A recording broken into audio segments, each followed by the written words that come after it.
Perkenalkan, nama saya Dava Arinda dari kelas 10 MIPA 1, absen saya 5. Hari ini saya akan menjelaskan tentang divisi deuteromycota.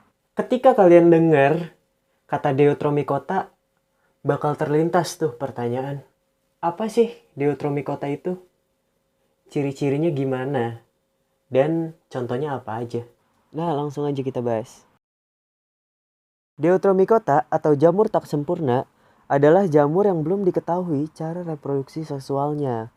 Deuteromycota ini berreproduksi aseksual dengan spora vegetatif. Nah, udah jelas ya. Apa sih Deuteromycota itu? Sekarang kita masuk ke ciri-cirinya. Ciri-cirinya tuh apa aja ya?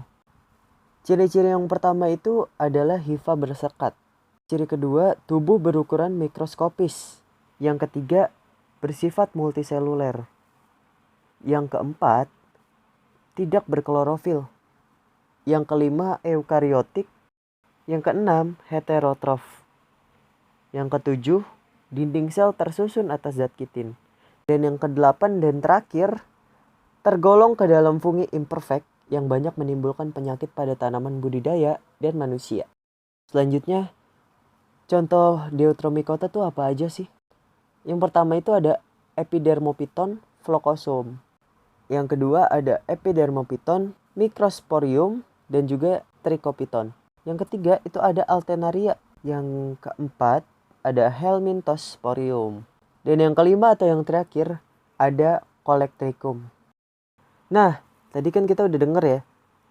Di ciri-cirinya itu ada tergolong ke dalam fungi imperfect yang banyak menimbulkan penyakit pada tanaman budidaya dan juga manusia.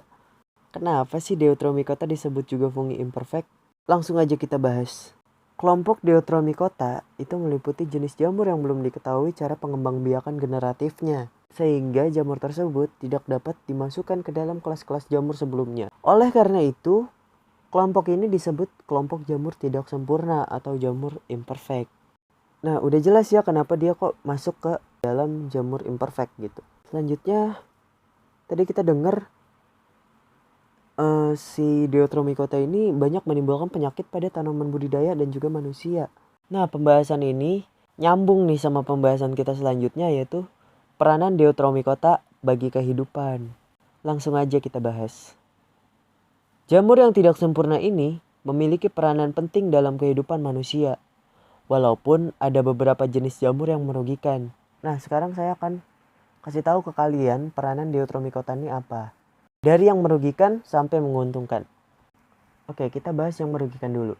Nah, yang pertama itu ada Epidermophyton floccosum. Nah, jadi Epidermophyton floccosum ini memiliki peran sebagai penyebab penyakit kutu air. Nah, kita sekarang udah tahu penyebab penyakit kutu air itu apa. Selanjutnya ini ada Collectricum. Collectricum ini adalah jenis jamur yang hidupnya parasit pada bawang merah. Yang ketiga ada Verticillium. Verticillium ini adalah jamur yang memiliki peran menyerang bibit pada tanaman. Selanjutnya ada Diplodia. Diplodia ini adalah jenis jamur yang hidupnya parasit pada tanaman jagung. Berikutnya Fusarium. Fusarium adalah jamur yang cara hidupnya parasit pada tanaman kapas dan juga tomat. Dan yang terakhir ada Alternaria. Alternaria ini adalah jenis jamur yang hidupnya parasit pada tanaman kentang. Nah, jadi bener ya. Tadi di ciri-ciri tuh disebutin bahwa si Deuteromycota ini menimbulkan penyakit pada tanaman dan juga manusia. Nah, sekarang kita langsung ke peranan yang menguntungkan. Yang pertama itu ada Aspergillus oryzae. Aspergillus oryzae ini dapat digunakan untuk melunakkan adonan roti. Nah, jadi kalian yang suka makan roti tuh, si Deuteromycota ini berperan penting gitu dalam pembuatan adonan roti. Selanjutnya ada Aspergillus wenti. Aspergillus wenti ini dapat digunakan sebagai bahan pembuatan asam oksalat, tauco, kecap, serta sake. Selanjutnya ada Monila cytophila. Monila cytophila ini terdapat pada proses pembuatan oncom. Jadi kalian yang suka makan oncom ya. Nah ini, Deuteromycota juga berperan penting dalam pembuatan oncom. Dan yang terakhir itu ada Tolypocladium inflantum.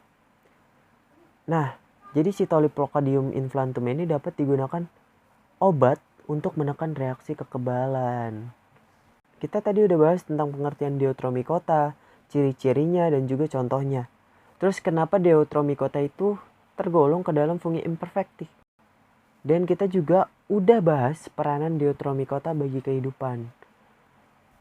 Kayaknya udah semua ya.